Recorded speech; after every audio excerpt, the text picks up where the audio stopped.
दोस्तों नमस्कार।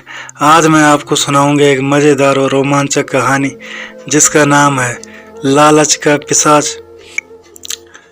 दो भाई ऊंटों पर सवार होकर पैसा कमाने के लिए प्रदेश की ओर रवाना हुए। दोनों बहुत खुश थे कि प्रदेश से खूब पैसा कमा कर लाएंगे और आनंद से जीवन व्यतीत करेंगे। जब वे काफ़ी आगे निकल गए तो अचानक एक बूढ़ा व्यक्ति दौड़ता हुआ उनके पास आया और बोला, तुम आगे मत जाना, वहाँ एक बड़ा भयानक पिशाच बैठा है, वह तुम्हें खा जाएगा। इतना कहकर वह वापस चला गया। दोनों भाइयों ने उसे रोकना चाहा, मगर तब तक वह आंखों से ओझल हो गया। दोनों भाई सोच में पड़ गए।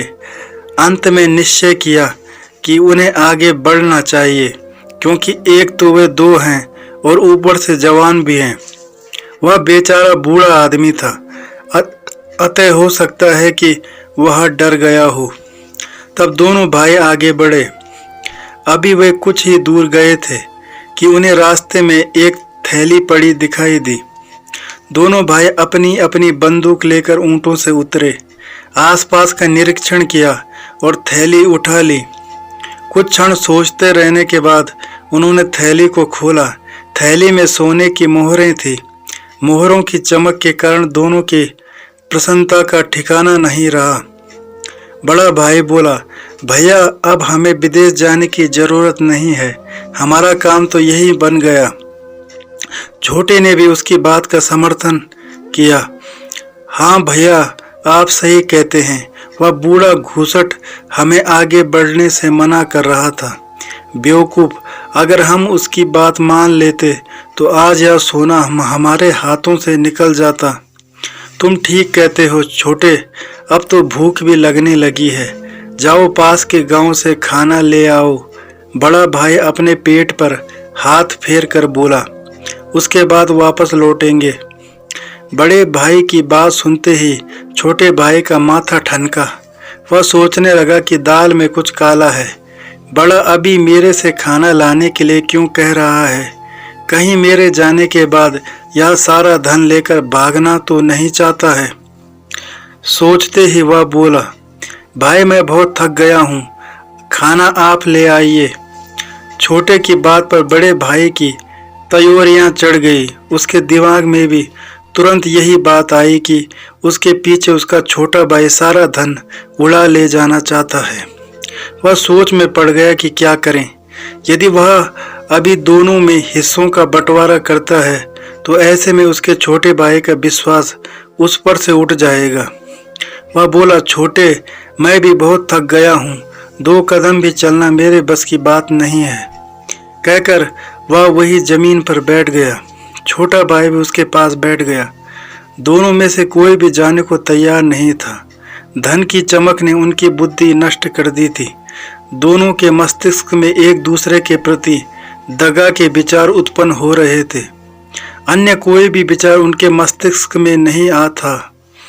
दोनों उसी प्रकार बैठे रहे। बहुत समय बीत गया। दोनों का भूख के मारे बुरा हाल हो रहा था। अंत में हार मानकर बड़ा भाई खाना लेने के जाने के लिए राजी हुआ, किंतु छोटे भाई पर विश्वास न होने के कारण उसने जाते समय एक युक्ति भिड़ाई। वह छोटे से बोला, छोटे यह दोनों ऊंट भी भूखे हैं, क्यों न मैं इन्हें अपने साथ ले जाऊं, दोनों को वहीं बाजार में खाना खिलाऊंगा। छोटे ने कहा, ठीक है आप जाइए, मगर यह धन की थैली मुझे दे दीजिए। छोटे ने चतुराई से काम लिया। ठीक है यह लो। बड़े ने उसे थैली सौंप दी। इस प्रकार बड़े भाई ने दोनों ऊंटों को अपने साथ ले लिया। फिर वह खाना लाने बाजार की ओर चल दिया। इधर छोटा भाई मन ही मन यह सोचकर खुश हो रहा था कि चलो धन तो मेरे पास है, यदि वह भागना भी चाहे तो मुझ पर क्या फर्क पड़ेगा। और फिर वह अपने बड़े भाई के आने की प्रतीक्षा करने लगा। बैठे बैठे अचानक एक युक्ति उसके दिमाग में आई कि यदि वह अपने बड़े भाई को आते ही गोली मार दे तो यह सारा धन उसका हो जाएगा और फिर वह अपने ऊंट पर सवार होकर वापस लौट जाएगा। तब आनंद भरा जीवन वह गुजारेगा। यह सोचकर उसने अपनी बंदूक का निरीक्षण किया। उसमें 2 गोलियां थी। उसके लिए तो एक ही काफी होगी, छोटे ने सोचा और मुस्कुरा दिया। फिर वह बड़े के आने की प्रतीक्षा करने लगा। वह जानता था कि बड़ा अवश्य आएगा। और फिर धीरे धीरे वक्त गुजरने लगा, मगर बड़ा नहीं आया।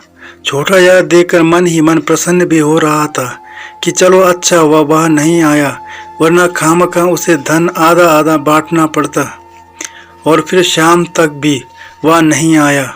तब छोटे ने सोचा कि चलो नहीं आया, अच्छा हुआ, अब उसे भी वापस लौटना चाहिए। मगर तभी उसके दिमाग ने कहा, क्या बात है, वह आया क्यों नहीं? क्या उसने मेरे साथ कोई चाल चल दी? सोचते ही उसने धन की थैली खोलकर देखी तो हैरानी से उसकी आंखें फट गई। वह चिल्ला उठा, हरामजादा कुत्ता! अभी वह इतना ही कह पाया था कि उसकी दिल की धड़कनें रुक गई। सदमे के कारण वह अपनी जान गंवा बैठा। और बड़ा वह धीरे धीरे अपनी सफलता पर मुस्कुराता घर की ओर लौट रहा था। वह अपने हाथ की उस सफाई पर जिसके बल पर उसने अपने छोटे भाई को बेवकूफ बनाया था, गर्व से फूला नहीं समा रहा था। वह अपनी धुन में मगन बढ़ता ही चला जा रहा था। उसने एक नज़र छोटे की ऊँट की ओर देखा और मुस्कुराकर बोला, साला अपने भाई का ऊँट है, ज़्यादा नहीं तो अच्छे दामों पर तो बिक ही जाएगा। बेचारा छोटा सोच रहा होगा कि भाई ऊँट में ही मान जाएगा, मगर उसे नहीं मालूम कि मैं यह ऊँट इसलिए लाया था कि वह मेरा पीछा ना कर सके और मैं सारा धन लेकर फरार हो जाऊं। अचानक वह रुक गया। उसने देखा कि कितने ही घुड़सवारों ने उसे चारों ओर से घेर लिया है और उनकी बंदूक उसकी ओर तनी है। सभी के चेहरों पर ठाडा बंधा है। वह उन्हें देखते ही समझ गया कि वे डाकू हैं। अभी उनमें से गरज कर बोला, ए, जितना भी माल तेरे पास है वह हमें दे दे। बड़े ने आनाकानी की। बात हद से ज़्यादा बढ़ने लगी तो एक डाकू ने अपनी बंदूक का मुंह खोल दिया। गोली बड़े के सीनों को चीर गई। अगले ही पल में लहराकर वह ऊँट से गिर पड़ा और डाकू उसका सारा माल ऊँट सहित लेकर चंपत हो गए। बूढ़े की बात सच निकली। लालच का पिशाच दोनों भाइयों को खा गया। शिक्षा, यदि छोटे और बड़े दोनों भाइयों के मन में धन की थैली पाकर लालचवश एक दूसरे को धोखा देने की बात नहीं आती तो वे आराम से सफर करते हुए आगे बढ़ जाते। डाकू के हमले से बड़ा बच जाता तथा छोटा भी मौत के मुंह में नहीं जाता। बड़ी उम्र और अनुभवी लोगों की सलाह नई उम्र के लोगों को अवश्य माननी चाहिए। तो दोस्तों, ये थे आज की कहानी। उम्मीद करता हूँ आपको कहानी पसंद आई होगी। अगर आपको कहानी पसंद आए तो चैनल को सब्सक्राइब करें और बेल आइकन को प्रेस करके ऑल पर क्लिक करें। धन्यवाद।